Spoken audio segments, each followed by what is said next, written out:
નમસ્કાર વિદ્યાર્થી મિત્રો, આપ સૌનું મારી YouTube ચેનલ પર હાર્દિક સ્વાગત છે। અગાઉના વિડિયોમાં આપણે ધોરણ 11 અર્થશાસ્ત્ર વિષયના કેસ સ્ટડી આધારિત બીજી પરીક્ષા માટેના કેટલાક પ્રશ્નો જોયેલા છે।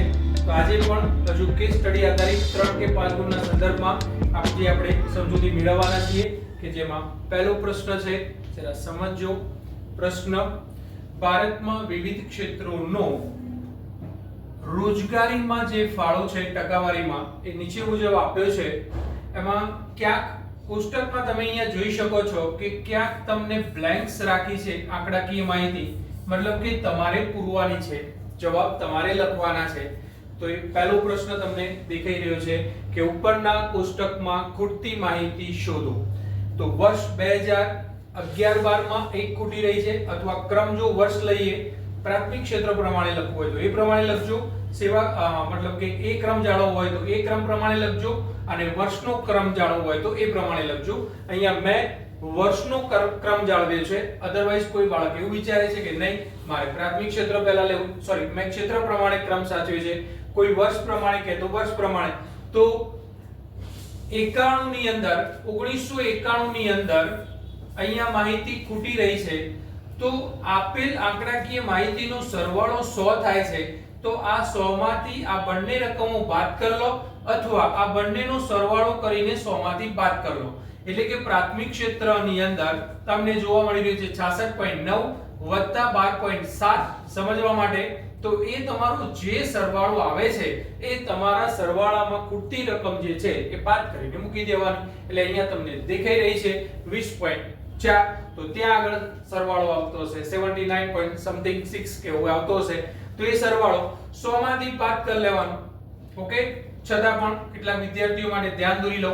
પહેલો પ્રશ્ન કેસ સ્ટડી આધારિત ધોરણ 11 અર્થશાસ્ત્ર વિષય માટે ગુજરાતી મીડિયમમાં વર્ષ 1991 ની અંદર જે માહિતી ખૂટી રહી છે તે તો 66.9 વત્તા 12.7 એટલે અહીંયા સરવાળો કરીએ આપણે તો 9 7 16 6.1 6 ને 3 9 અને 6 ને 7 79.6 79.6% આવ્યો છે। તો હવે એને 100 માંથી બાદ કરી લો, તો અહીંયા ખ્યાલ આવી જવો જોઈએ।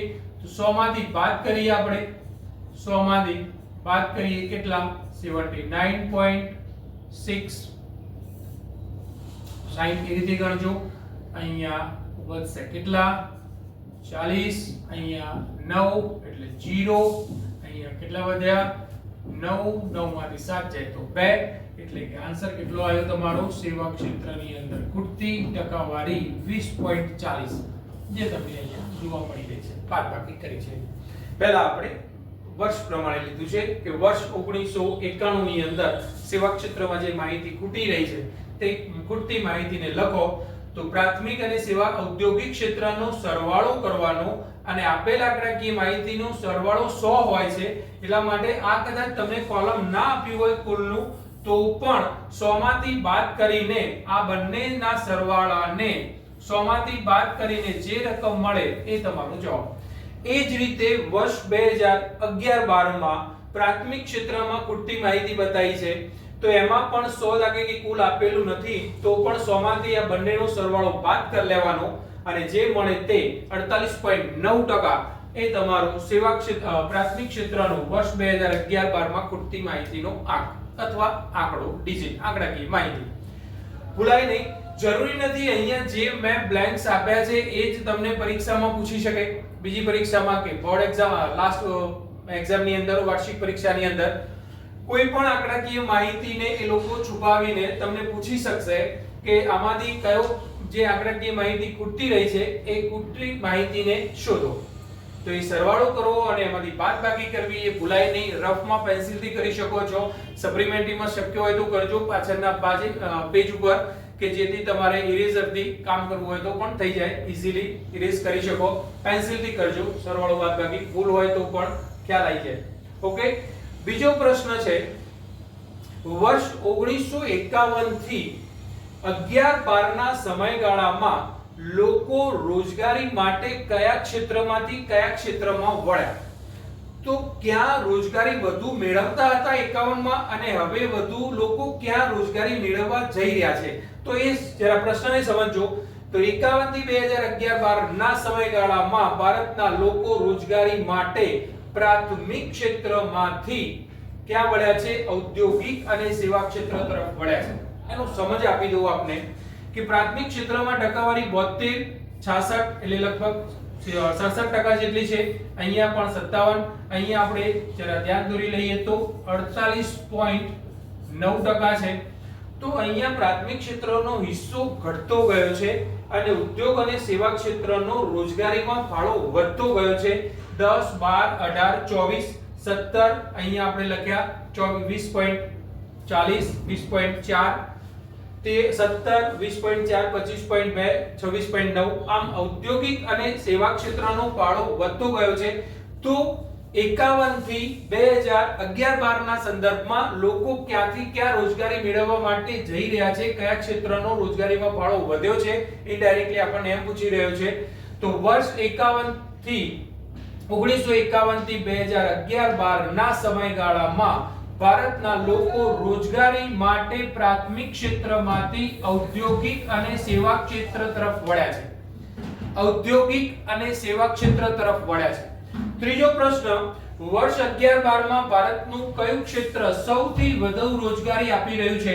તો સૌથી વધુ રોજગારી આપતું ક્ષેત્ર આજે પણ પ્રાથમિક અથવા કૃષિ ક્ષેત્ર છે કે જેમાં 48.9% જેટલો ફાળો છે. સૌથી વધારે 11-12 માં લખ્યું છે એટલે વર્ષ 11-12 ની અંદર સૌથી વધુ તો 48.9, 24.2 અને 26.9. તો સૌથી વધુ રોજગારી આપતું ક્ષેત્ર કયું ગણાશે? તો સૌથી વધુ રોજગારી આપતું ક્ષેત્ર પ્રાથમિક ક્ષેત્ર, કૃષિ ક્ષેત્ર ગણાશે, ખેતી ક્ષેત્ર ગણાશે કે જેમાં ફાળો કેટલો છે? 48.9. તો જવાબ લખીશું. પ્રશ્ન ફરીથી વાંચું છું. વર્ષ 2011-12 માં ભારતનું કયું ક્ષેત્ર સૌથી વધુ રોજગારી આપી રહ્યું છે? તો ભારતમાં વર્ષ 11-12 માં પ્રાથમિક ક્ષેત્રમાં રોજગારી મેળવતા લોકોનું પ્રમાણ 48.9 છે જે સૌથી વધુ રોજગારી આપતું ક્ષેત્ર છે.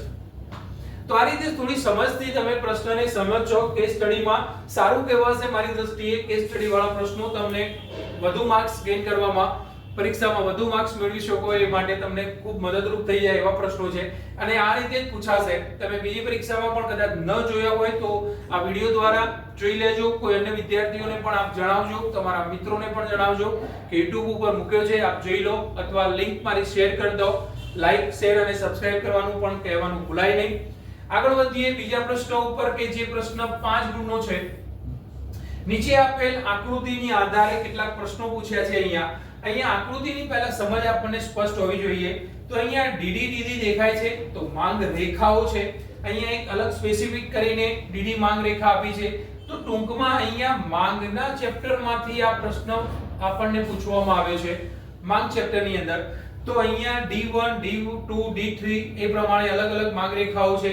A વ્યક્તિની, B વ્યક્તિની, C વ્યક્તિની. ઓકે ભાઈ, આંકડાકીય માહિતી કોઈ પુસ્તક આપ્યું નથી, ડાયરેક્ટ આપણને આકૃતિ આપી છે અને એના આધારે 5 ગુણનો પ્રશ્ન અને એના 5 પ્રશ્નો અને એના જવાબ સમજ મેળવીએ. અહીંયા ખ્યાલ થોડો આવી ગયો છે તમને કે આ વ્યક્તિગત માંગ રેખાઓ છે અને આ કુલ અથવા બજાર માંગ રેખા છે.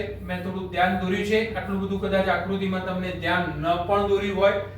આ બધી વ્યક્તિગત માંગ રેખાઓ કહેવાશે. ન પણ દોરી હોય, ખ્યાલ આવી જવો જોઈએ દીકરાઓ. એવું જરૂરી નથી કે તમને અંદર લખેલું હોય, પોઈન્ટ આઉટ કર્યું હોય તો તમને ખબર પડી જોઈએ. એક અહીંયા અલગ માંગ રેખા દેખાઈ રહી છે, અહીંયા એના 1 2 3 એવું સમૂહ આપેલો છે. તો ખ્યાલ આવવો જોઈએ કે આ વ્યક્તિગત માંગ રેખાઓ છે. A વ્યક્તિની માંગ રેખા, B વ્યક્તિની માંગ રેખા, C વ્યક્તિની, અને ટોટલ જે સરવાળો છે તે DD માંગ રેખા અથવા બજાર માંગ રેખા એ રીતે આપ સમજી શકો. ઓકે, આકૃતિની સમજ જો થોડી આવી ગઈ હોય તો અધરવાઇઝ તમારી પાસે બુક રાખજો. બુકમાં જે પણ પેજ ઉપર છે એ પેજ ઉપરથી આકૃતિ સામે રાખજો અને એના પ્રશ્નો અને એની સમજૂતી. તો પહેલો પ્રશ્ન અહીંયા સમજવાનો પ્રયત્ન કરીએ છીએ આપણે. વ્યક્તિગત માંગ એટલે શું? આ પ્રોપર લખજો, બુક પ્રમાણે લખજો. તૈયારી ના કરી હોય તો કરી લેજો. વ્યક્તિગત માંગ એટલે શું? ચોક્કસ સમય દરમિયાન કોઈ એક વ્યક્તિ કે ગ્રાહક દ્વારા બજારમાં જુદી જુદી કિંમતે થતી વસ્તુની માંગને વ્યક્તિગત માંગ કહે છે. દીકરાઓ રિપીટ કરી લઉં છું, યાદ કરી લેજો.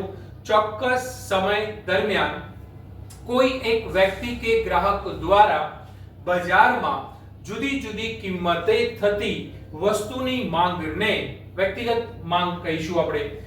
બીજો પ્રશ્ન પૂછ્યો છે બજાર માંગ એટલે શું?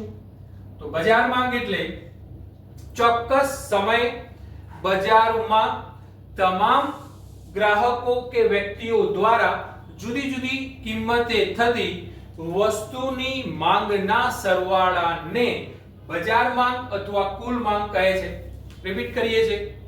અર્થ ચોક્કસ સમય બજારમાં તમામ વ્યક્તિઓ કે ગ્રાહકો દ્વારા જુદી જુદી કિંમતે થતી વસ્તુની માંગના સરવાળાને કુલ માંગ અથવા બજાર માંગ કહે છે.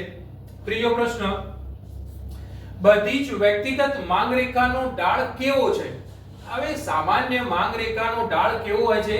તો માંગ રેખાનો ઢાળ હંમેશા ઋણ ઢાળ હોય છે. એ પછી થોડી ઓછી ઢળતી હોય, વધારે ઢળતી હોય, એનાથી કોઈ લેવા દેવા નથી. બધી જ વ્યક્તિગત માંગ રેખાનો ઢાળ કયો કહેવાશે? ઋણ ઢાળ જ કહેવાશે. ભૂલાય નહીં દીકરાઓ. ચોથો પ્રશ્ન, વ્યક્તિગત માંગ રેખા કરતા જે વ્યક્તિગત માંગ રેખાઓ છે એના કરતા માંગ રેખા એટલે કે કુલ માંગ રેખા અથવા બજાર માંગ રેખાનો ઢાળ કેવો છે? તો વ્યક્તિગત માંગ રેખાઓ કરતા માંગ રેખા, કુલ માંગ રેખા કે બજાર માંગ રેખાનો ઢાળ કેવો છે? તો વ્યક્તિગત માંગ રેખાઓમાં જે તે વ્યક્તિએ કરેલ માંગ પ્રમાણે ઢાળમાં ફેરફાર જોવા મળે છે. ક્યાંક થોડો વધારે ઓછો વધારે ઢોળાવવાળો છે, થોડો ઓછો ઢોળાવ થતો જાય છે, એ રીતે છે. જ્યારે કુલ માંગ કે બજાર માંગની અંદર ઢોળાવ વધુ જોવા મળી રહ્યો છે. તો એવું કેમ બન્યું છે? કારણ કે જે તે સમયે વ્યક્તિએ જે ખરીદી કરી છે અથવા માંગ કરી છે જે તે કિંમતે, એ વખતે એ અનુસાર ઢાળમાં ફેરફાર જોવા મળે છે. બાકી અહીં નોંધનીય બાબત એ છે કે બધી જ માંગ રેખાઓનો ઢાળ કેવો હોય છે? ઋણ જ હોય છે. ભૂલાય નહીં દીકરાઓ. બધી જ માંગ રેખાનો ઢાળ કેવો હોય છે? ઋણ જ હોય છે. ફરીથી બોલું છું આન્સર. વ્યક્તિગત માંગ રેખાઓ કરતા બજાર માંગ કે કુલ માંગ રેખાનો ઢાળ કેવો હોય છે? તો વ્યક્તિગત માંગ રેખાઓમાં જે તે વ્યક્તિએ, એ વ્યક્તિએ, બી વ્યક્તિએ, સી વ્યક્તિએ જે પ્રમાણે ખરીદી કરી છે અથવા માંગ કરી છે એ પ્રમાણે ઢાળમાં પણ થોડો ફેરફાર જોવા મળે છે. પરંતુ એક વાત અહીંયા નોંધનીય છે, ચોક્કસ છે, સ્પષ્ટ છે કે માંગ રેખા કોઈ પણ હોય એનો ઢાળ કેવો મળશે? ઋણ. ભૂલાય નહીં. અને પાંચમો પ્રશ્ન, કિંમત અને માંગ વચ્ચે કેવો સંબંધ છે? તો કિંમત અને માંગ વચ્ચે વ્યસ્ત સંબંધ છે. ભૂલાય નહીં. કિંમત અને માંગ વચ્ચે વ્યસ્ત સંબંધ છે. આ એક બીજો પ્રશ્ન 5 ગુણના સંદર્ભમાં લીધો. હજુ એક પ્રશ્ન કદાચ લેવાની ઈચ્છા છે તો આજે એ કમ્પ્લીટ તમને બે વિડિયોમાં બીજી પરીક્ષાના સંદર્ભમાં તમને અગાઉના આપણે લગભગ બે પ્રશ્નો લીધા છે અને અહીંયા 3 એટલે 5 ગુણના 2 અને 3 ગુણના 3 એટલે લગભગ 20 ને 29 માર્ક્સ જેવું તમારું 29 માર્ક્સ જેટલું તમારી કેસ સ્ટડી આધારિત બીજી પરીક્ષા 2026 ના સંદર્ભમાં તમને થોડી મદદરૂપ થઈ જાય. ત્રીજો પ્રશ્ન અહીંયા છે, કોષ્ટકની આંકડાકીય માહિતી અહીંયા ખ્યાલ આવી રહ્યો છે. માથાદીઠ આવક આપી છે નોર્વે, અમેરિકા, ભારત, પાકિસ્તાન અને બાંગ્લાદેશ. માથાદીઠ આવક અમેરિકન ડોલરમાં છે. અહીંયા યુએસ ડોલર એવું લખેલું હોય, યુએસ ડોલર એનો મતલબ થશે અમેરિકન ડોલરમાં. અમેરિકન ડોલરમાં. ભૂલાય નહીં. 63909, અમેરિકામાં 52308 અમેરિકન ડોલર, ભારતની 5150. અત્યારે હાલ 11માના અભ્યાસક્રમ પ્રમાણે આ થોડી આમ બદલાવ થશે. પાકિસ્તાનની 4652, બાંગ્લાદેશની 2713. આ આંકડાકીય માહિતી ઉપરથી કેટલાક પ્રશ્નો પૂછ્યા છે આપણને. કેસ સ્ટડી આધારિત જે પ્રશ્ન છે એમાં 3 ગુણનો એક પ્રશ્ન. વિકસિત દેશ કયા છે? અહીંયા તમે માથાદીઠ આવકના આંકડાઓ પરથી જણાવો કે વિકસિત દેશો કયા છે. તો વિકસિત દેશોમાં આટલી મોટી આંકડાકીય માહિતી છે. 63909 અમેરિકન ડોલર, 52308 અમેરિકન ડોલર. તો આ વિકસિત દેશો છે. તો નોર્વે અને અમેરિકા એ બંને વિકસિત દેશો છે. ઓકે. બીજો પ્રશ્ન, નીચી માથાદીઠ આવક એ કયા દેશોનું લક્ષણ છે? તો નીચી માથાદીઠ આવક એ વિકાસશીલ, વિકાસમાન કે વિકસતા દેશોની એક લાક્ષણિકતા છે અથવા લક્ષણ છે. તો ભૂલાય નહીં, વિકાસમાન, વિકસતા કે વિકાસશીલ દેશો ત્રણેયનો મતલબ એક જ થાય. વિકાસશીલ છે, વિકસતો છે, વિકાસમાન છે. ઓકે. ત્રીજો પ્રશ્ન, સમકરિત શક્તિ એટલે શું? હા, આ એક કદાચ તમારા માટે એક નવો પ્રશ્ન અલગ હશે, કદાચ તમને કોઈ ધ્યાન પણ નહીં દોર્યું હોય, ઇવન કોઈ સ્કૂલમાં કદાચ ભણાવવામાં આવ્યું હોય, પણ જરા સમજી લેજો. ટ્રિપલ પી નો મતલબ એટલે સમકરિત શક્તિને હું ટ્રિપલ પી બોલું છું. ટ્રિપલ પી નો મતલબ થશે પર્ચેસિંગ પાવર પેરિટી, મતલબ સમકરિત શક્તિ. પણ આપણને અહીંયા એવું પૂછ્યું છે કે સમકરિત શક્તિ એટલે શું? તો સમકરિત શક્તિ એટલે સ્થાનિક બજારની અંદર, એટલે કોઈ પણ દેશમાં, જેને ખબર ના પડે એમને સીધું બોલી જાઉં છું કે કોઈ પણ દેશમાં સ્થાનિક બજારનો મતલબ થશે કોઈ પણ દેશમાં એક સમાન ચલણથી વસ્તુઓ માટે, એક સમાન વસ્તુ માટે બે ચલણોના મૂલ્યના સંદર્ભમાં ખરીદ શક્તિની સમાનતા. એટલે સાહેબ શું ખ્યાલ ના આવ્યો? ઓકે દીકરાઓ, ધ્યાન દોરી લઉં તમને. દાખલા તરીકે સમજવા માટે એમ કહું છું કે એક નોટબુક ખરીદવા માટે ભારતીય રૂપિયા, સમજવા, 100 રૂપિયા ખર્ચવા પડે છે.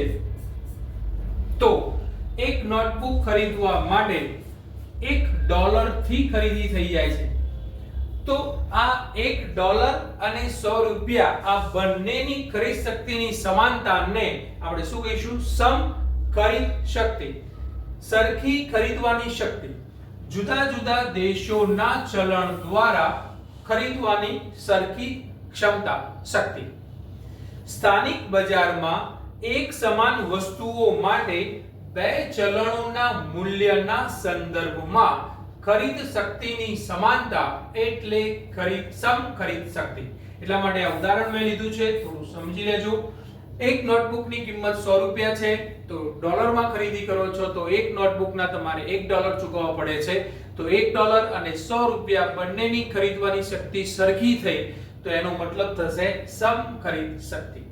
યાદ કરી લેજો, સ્થાનિક બજારમાં એક સમાન વસ્તુઓ માટે બે ચલણોના મૂલ્યના સંદર્ભમાં ખરીદ શક્તિની સમાનતા એટલે સમખરીદ શક્તિ, જેને ટૂંકમાં ટ્રિપલ પી કહેવાય છે, પર્ચેસિંગ પાવર પેરિટી. એ રીતે પણ બોલું છું હું, પણ એવું નહીં લખતા, અર્થ લખજો, બાકીનું પછી વધારે લખો. આ એનું ફૂલ ફોર્મ છે બેટા. સમખરીદ શક્તિનું પૂરું નામ જણાવો, ઇંગ્લિશમાં જણાવો, અથવા ટ્રિપલ પી નું પૂરું નામ જણાવો, તો એ રીતે બરાબર. પણ એને એટલે શું પૂછ્યો છે પ્રશ્ન, તો પ્રશ્ન એ રીતે લખવો પડશે, આન્સર એ રીતે લખવો પડશે. સ્થાનિક બજારમાં એક સમાન વસ્તુઓ માટે બે ચલણોના મૂલ્યના સંદર્ભમાં ખરીદવાની સમાનતાને સમખરીદ શક્તિ કહે છે. સરખાપણું, સરખું ખરીદ શક્તિ. ઓકે, અહીંયા રાખું છું. આ તમારા બીજી પરીક્ષાના સંદર્ભમાં કેસ સ્ટડી આધારિત પ્રશ્નો આ બે વિડિયોની અંદર થઈને 5 ગુણના 2 મૂક્યા છે, 3 ગુણના 3 મૂક્યા છે. અને ભૂલાય નહીં, મારા YouTube ચેનલને લાઈક, શેર અને સબસ્ક્રાઇબ કરવાનું. તમારા થકી જે મને સહકાર મળી રહ્યો છે, ખૂબ સરસ મળી રહ્યો છે. કેટલાક વિદ્યાર્થીઓ WhatsApp પર પણ પ્રશ્નો પૂછવા લાગ્યા છે, કેટલાકને હું સમય આપીને ફોન ઉપર પણ પ્રશ્નોને સમજાવી રહ્યો છું. તો આવો સહકાર સતત મળતો રહે તે આપણા તરફથી ખૂબ ખૂબ આપકારી, ઇચ્છનીય. અહીંયા સુધી રાખીએ છીએ.